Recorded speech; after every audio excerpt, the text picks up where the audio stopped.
ಬಿಸಿ bisibele bath ready. Hello, hi, ನಮಸ್ಕಾರ ಕರ್ನಾಟಕ. ಎಲ್ಲರೂ ಚೆನ್ನಾಗಿದ್ದೀರಾ ಅಂತ ಅಂದ್ಕೊಂಡಿದ್ದೀನಿ. ಇವತ್ತು ಬಿಸಿಬೇಳೆ ಬಾತ್ ಮಾಡ್ಕೋಬೇಕು ಅಂತ ಅಂದ್ಕೊಂಡಿದ್ದೀನಿ.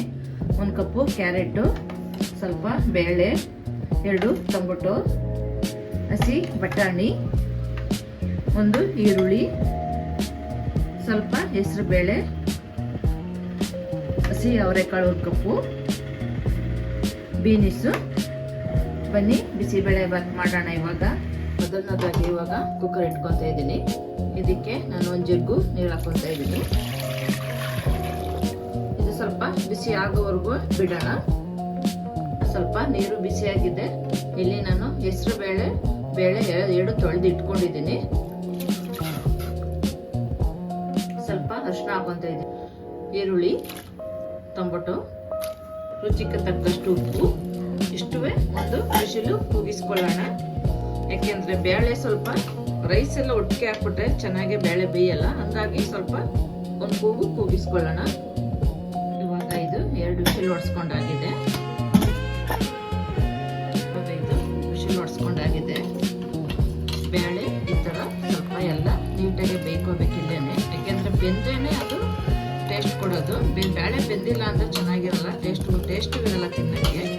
ಹೀಗೆ ಸ್ವಲ್ಪ ಬೇಯಿಸ್ಕೊಳ್ಬೇಕು.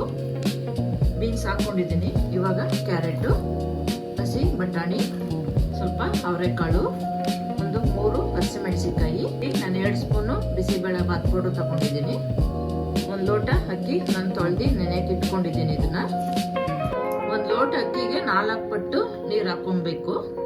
1 ಲೋಟ ನೀವು ಅಕ್ಕಿ ಹಾಕೋತೀನಿ ಅಂತಂದ್ರೆ ಅದರಲ್ಲಿ 4 ಲೋಟ ನೀರು ಹಾಕೊಳ್ಳಿ. ಯಾಕೆ ಅಂತಂದ್ರೆ ಅದು ಇಲ್ಲಾಂದ್ರೆ ಗಟ್ಟಿ ಆಗ್ಬಿಡುತ್ತೆ. ಆಮೇಲೆ ನೀರು ಹಾಕಿ ಮಾಡ್ಬೋದು, ಎಲ್ಲ ಬೇಯಿಸ್ಕೊಂಡಾದ್ಮೇಲೆ ಅಂದ್ರೆ ಚೆನ್ನಾಗಿರಲ್ಲ. ಹಂಗಾಗಿ ಮೊದಲೇನೆ ನೀವು ಸ್ವಲ್ಪ ನೀರು ಜಾಸ್ತಿ ಹಾಕೊಂಡು ಅಳತೆ ಮಾಡ್ಕೊಂಡೆ ಹಾಕೊಳ್ಳಿ. ಇದೆಲ್ಲ ಇವಾಗ ಮಿಕ್ಸ್ ಮಾಡ್ಕೊಂಡು ನೀಟಾಗಿ 1 ವಿಶಿಲ್ ಹೊಡ್ಸ್ಕೊಂಡ್ರೆ ಸಾಕು. ಯಾಕೆಂದ್ರೆ ಅಕ್ಕಿನೂ ನೆನೆಸಿರ್ತೀವಿ, ಬೇಳೆನೂ ಬೇಯಿಸ್ಕೊಂಡಿರ್ತೀವಲ್ಲ. ಹಂಗಾಗಿ 1 ವಿಶಿಲ್ ಹೊಡ್ಸ್ಕೊಂಡ್ರೆ ಸಾಕು. ಇಲ್ಲಿ ನಾನು ಸ್ವಲ್ಪ ಲಾಸ್ಟಲ್ಲಿ ಬೆಲ್ಲ ಹಾಕೊತಾ ಇದ್ದೀನಿ. ಇಲ್ಲಿ ನಾನು ಸ್ವಲ್ಪ ಹಿಂಗೆ ಹಾಕೊತಾ ಇದ್ದೀನಿ. ಇವಾಗ ಇದೆಲ್ಲ ನೀಟಾಗಿ ಮಿಕ್ಸ್ ಮಾಡ್ಕೊಂಡು 1 ವಿಶಿಲ್ ಹೊಡ್ಸ್ಕೊಳ್ಳೋಣ.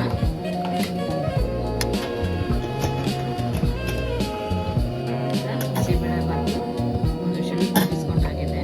ಬನ್ನಿ ಹೆಂಗಾಗುತ್ತೆ ಎಲ್ಲ ನೀಟಾಗಿ ಬೆಂದಿದೆ ನೋಡಿ. ನಾನು 1 ಗ್ಲಾಸ್ ಅಕ್ಕಿಗೆ 4 ಪಟ್ಟು ನೀರು ಹಾಕೊಂಡಿರೋದು. ಇಷ್ಟು ಗಟ್ಟಿ ಬಂದಿದೆ. ಬಿಸಿಬೇಳೆ ಬಾತು ರೆಡಿಯಾಗಿದೆ.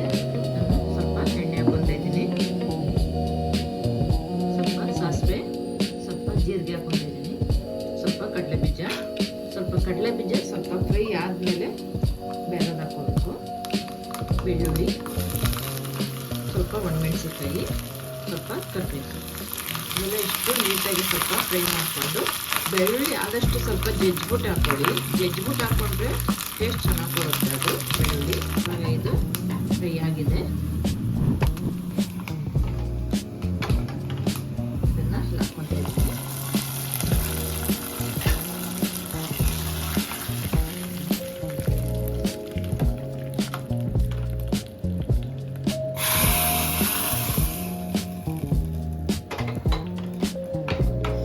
ನೋಡಿದ್ರಲ್ಲ ಬಿಸಿಬೇಳೆ ಬಾತು.